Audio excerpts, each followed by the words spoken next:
Hello guys, pag-usapan lang natin ang breaking news, Katniel after forever return. Exclusive nga naman kasi guys, pinag-uusapan na ng lahat ng tao. Pasabog Katniel, Royal Love Team, may comeback na ba? Yan kasi guys ang pinag-uusapan ngayon. Dahil alam naman natin guys, pinag-usapan na ito noong February 2020.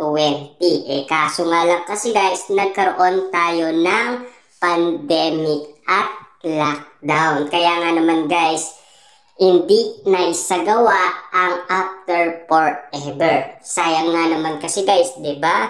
Sana nakita natin guys ang kilig kina Daniel Padilla at Catherine Bernardo.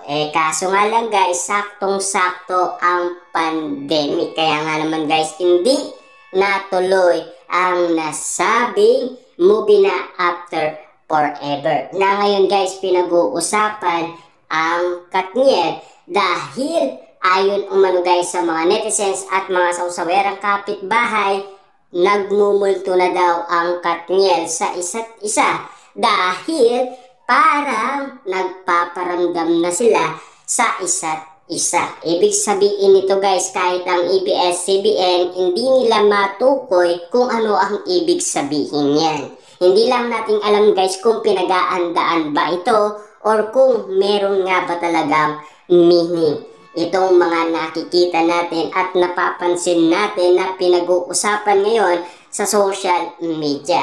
Hindi na tayo pwedeng magtaka guys kasi alam naman natin noon ay magkasama sila. Dahil alam naman natin guys, noon ay magka-love team sila at lalong-lalo na guys, umabot ang kanilang relationship ng 11 years. Nagkaiwalay lang sila noon November 30, 2023. Na alam naman natin kasi guys, dahil sa kanilang iwalayan, marami ang nangyari. Maraming issue, maraming intriga na kumalat sa lahat ng social media platform.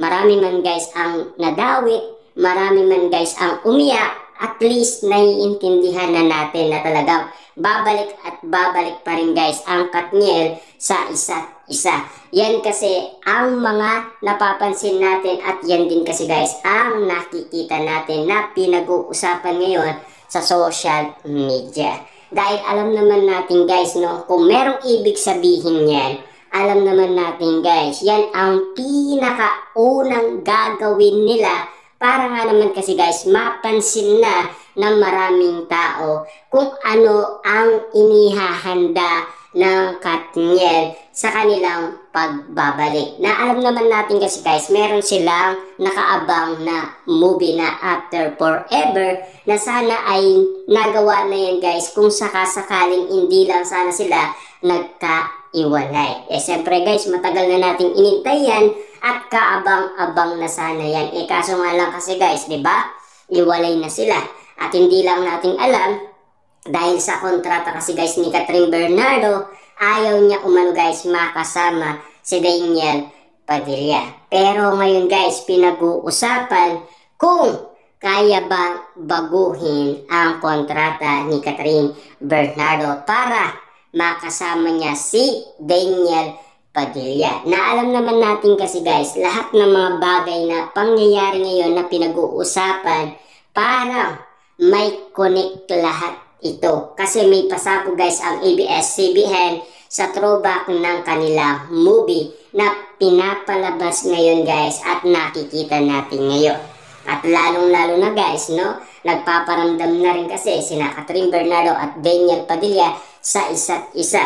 Ika nga guys ng iba, parang merong ibig sabihin yan. Kaya nga naman guys, ang mga Dilulu fans nagugulat at nagtataka kung bakit nga naman kasi guys mahaga silang nagpaparamdam. At ayon naman kasi guys sa bali-balita, maaring hindi pa kayang tanggapin ng mga tao ang ganyang sitwasyon na ginagawa umano ni Catherine Bernardo at Daniel Padilla. Pero wala naman daw masama.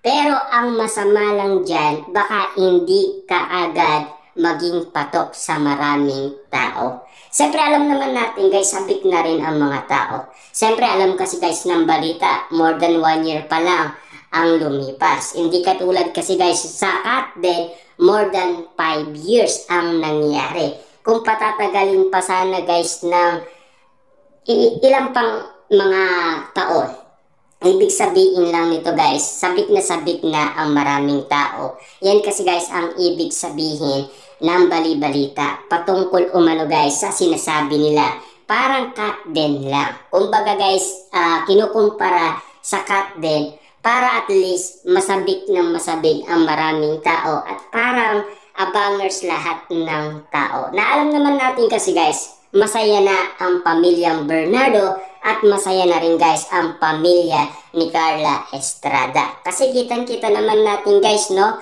Si Mami Min Bernardo ay nagsalita patungkol kay Catherine Bernardo. At lalong-lalo na guys, nagsalita din si Carla Estrada patungkol umano kay Daniel Padilla sa kanilang ginawa. Ano nga ba guys ang ginawa ng Katniel? Siyempre guys, naging independent sila.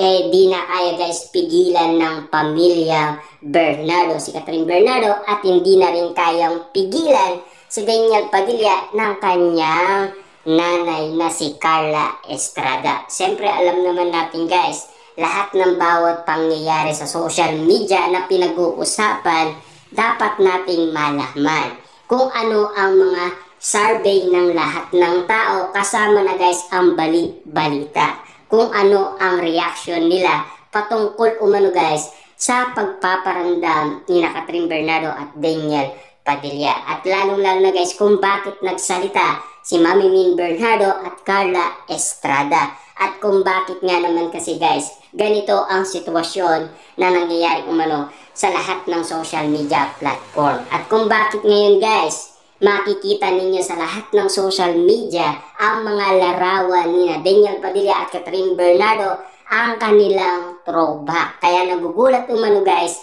ang mga bali-balita na parang may motibo ang ABS-CBN na ibalik ang Katniel para isagawa ang movie na After Forever na alam naman natin kasi guys pinag-usapan na yan last 2020. Dahil alam naman natin kasi guys, no, lahat ng mga pangyayari na pinag-usapan ngayon talagang posibleng magkaroon ng love team ang Katniel.